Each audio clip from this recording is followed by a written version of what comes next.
Good evening, everybody, and welcome to this Thursday night update coming to you from my office in our home in Shawnee, Kansas. Well, tonight, the big news here, at least locally, is that we've got some weather on the way. It's been hot, hot, hot, hot and muggy, and something has happened up in the atmosphere. And the weather people say that tonight they use words like supercell. They're talking about tornado warnings. They're talking about high winds. They're talking about, well, one of these updates said hail that is 1 to 2 inches in diameter. Well, that's for, I guess, southeastern Nebraska and all of eastern Kansas and northwestern Missouri. But looks like we are in the zone. We're right now here at 7 p.m. It's rather quiet, but I think we're going to have a pretty active evening, sort of a jumpy, bumpy night ahead of us. Thank you for joining with us for this update. And hello, folks. Hi, Becky. Hi, Tom. Hi, Carol. Always glad when folks check in on the. Carol, we will. Carol just said, "Wow, stay safe up there. We're going to do the best we can. We've got the car inside." Hi, Darlene, and all of you. Thank you for joining us, and do check in. Let us know where you are watching this from. We're about to start our summer travels. In fact, on Saturday morning, God willing, assuming all this weather, whatever it's going to be, will pass through the Kansas City area. On Saturday morning, Marlene and I are going to set out on a 3-week ministry trip. Well, we know we're not quite done with this pandemic yet, but at least we're done with it enough that we can travel and get back to the summer Bible conference ministry. We would certainly appreciate your prayers. Next week, we're going to be in Muskegon, Michigan at Maranatha Bible and Missionary Conference. That is one of America's most historic, most famous Bible conferences. Goes back over 100 years, back to the days of Billy Sunday and a man by the name of Paul Rader. I mean, the tremendous, great Bible teachers of the first part of the 20th century preached there. I've been going to Maranatha every few years since I think about 1998 or 99 when I went for Moody Week, my first time to preach there at Maranatha, and have preached 5 or 6 times over the years since then. Be there Sunday morning, preaching Sunday morning, Sunday night, and then in the evenings, Monday through Friday next week. Going to be in the book of Daniel. More about that in a moment. But if you are watching this update and you're in Muskegon, you're in Grand Rapids, you're in, what would that be? I guess that would be Western Michigan, Southwestern Michigan, or in the Chicago area, and you want to come up and join us for one of the services, you would be most welcome. So we're going to be there Sunday through Friday night, and then a week from Saturday, as soon as we finish at Maranatha, we're going to go early Saturday morning, July the 3rd, and we're going to fly from Grand Rapids to Albany, New York, and then from there up to Word of Life in, well, we used to say beautiful Schroon Lake, New York. Now they've moved it all down to the south end of the lake, and Pottersville, the south end of Schroon Lake, going to be there for 2 weeks. I have been speaking at Word of Life in New York for over 20 years now, again, since about 1999, year 2000, something like that. And the first week, which will be the middle week of the 3 weeks, I'll be at Word of Life Pines, speaking at we used to call it the family campground. And then the third week, which will be the second, does that make sense? Third week of this trip, the second week we're in New York, I'll be at Word of Life Island, which they've moved from the island down to Pottersville with the ranch and the ridge, and Word of Life Island, be speaking to the teenagers there. So excited about this tremendous opportunity. I know Word of Life is glad. Last year they had to, because of the COVID, had to close the camps. First time in 70 some years, but they're open and going great guns this summer. So first week, Maranatha, Muskegon, Michigan, and then the next 2 weeks, going to be in upstate New York at Word of Life. I'm going to be speaking on the great book of Daniel, courageous living in turbulent times. You know, in the last year, I've had the chance online to teach through Daniel and James and Revelation and Galatians, all wonderful books. But as I think about the world situation, the crisis we are in, the crisis of confidence, the uncertainty, the fear that people have, I have felt led of God to go back to this great book of Daniel, which I have spoken on before.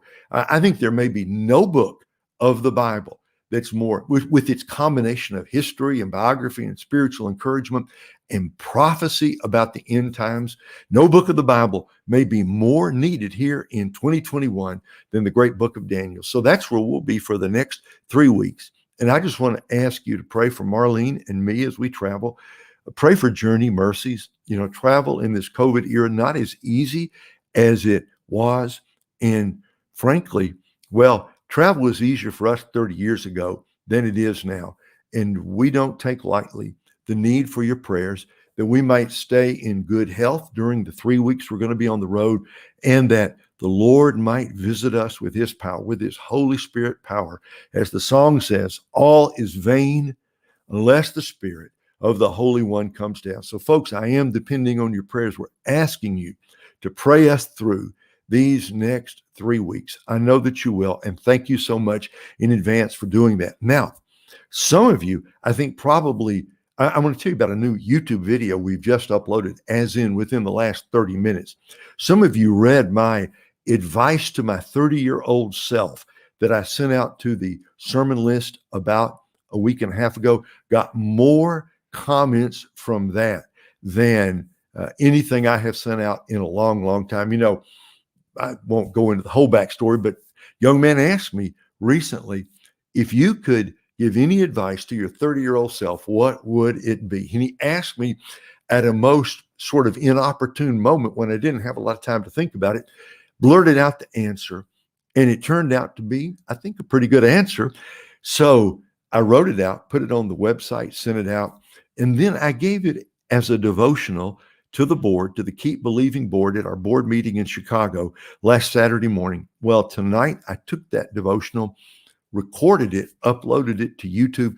It's a little bit different. It's not exactly the same as what's in print.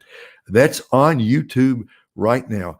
I want to ask you, when you finish watching this, go to the Keep Believing YouTube channel, and you'll see up there the Galatians series and the Daniel series and all of it. Then click on the header that says videos. And the very first video that's listed is advice to my 30-year-old self. I hope that you will watch it. I hope you enjoy it.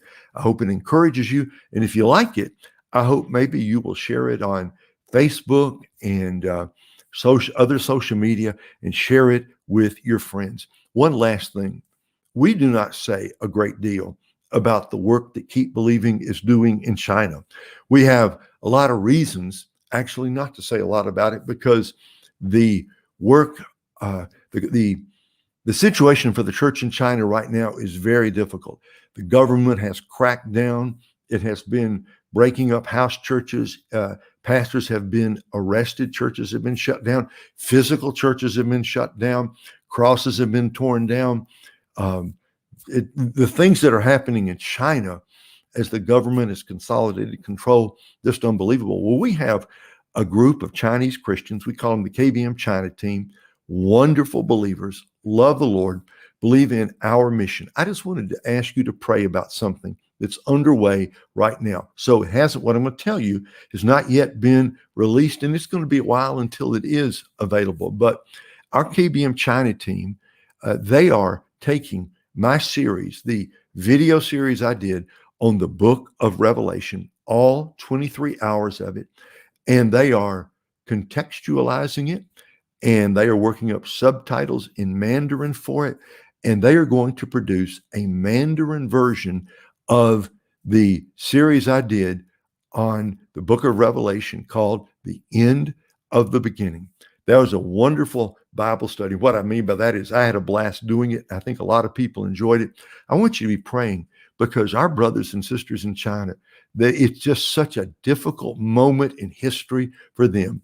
Of course, we're going to make this available free of charge. We're going to make it available to believers in China and to Mandarin speakers all over the world, no charge at all.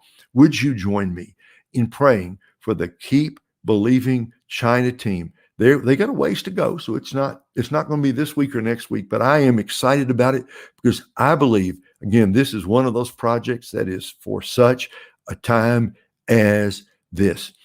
The other thing and the last thing I want to encourage us to do, let's be praying for each other. When I was doing the Galatians series one night, I think on maybe the second lesson, I asked, how many of you have prodigals? And I said, just put down in the comment section if you've got a prodigal, a loved one who's far, far, far away from the Lord. And it was heartrending. So many people have loved ones who tonight are far, far, far from, they're far from God. And I said, let's agree. We're going to pray for each other and pray for God to do a miracle of restoration. Well, I saw a sign this morning, and this is going to turn out to be one of my good words for today, a couple months down the road. It just said, God is moving, be patient. Wow, I like that. God is moving, be patient. Do you have a heavy heart tonight? God is moving, be patient. Do you have someone you're praying for? God is moving, be patient. Are you praying about some spiritual progress you need to make in your own life and you feel like you're stuck? God is moving, be patient. Do you look at that prodigal and say, there is no hope? God is moving, be patient. Let us say to each other, we're going to pray for each other that we can be strong in the Lord. And my friend, just because you can't see it doesn't mean God isn't moving. God moves by his Spirit in ways we cannot see. If only just for a moment the curtain could be pulled back, we would see the angels of God everywhere. We would see God at work behind the scenes in ways that would blow our minds. Probably we couldn't bear to look at it. We couldn't understand it if we saw all that God is doing in the world today. So my friends, be encouraged. God is moving. He's moving in your life and in mine. He's moving in the lives and hearts of those who tonight are far from the Lord. Let me say this. I got to finish, but let me say this. There are people who are going to be saved, and they're on the way tonight. They don't even know it. They're going to come to Christ tomorrow or the next day or the next. There's a bunch of people going to be saved this coming weekend. They don't know it. They're out there in the far country, but God is moving. My friend, be patient. Be patient. They're not saved yet. They haven't repented yet. They haven't come back to God yet, but our God is moving. Let us keep on believing, keep on hoping, keep on trusting, and keep on praying, because we have read the end of the book. Jesus wins, and when he wins, we win with him. Folks, thank you so much for joining me for this update. Again, we are depending upon you to pray for us. Thank you for your love. Thank you for your prayers. Thank you for your support and your encouragement. God bless you. We'll be back with another update real soon.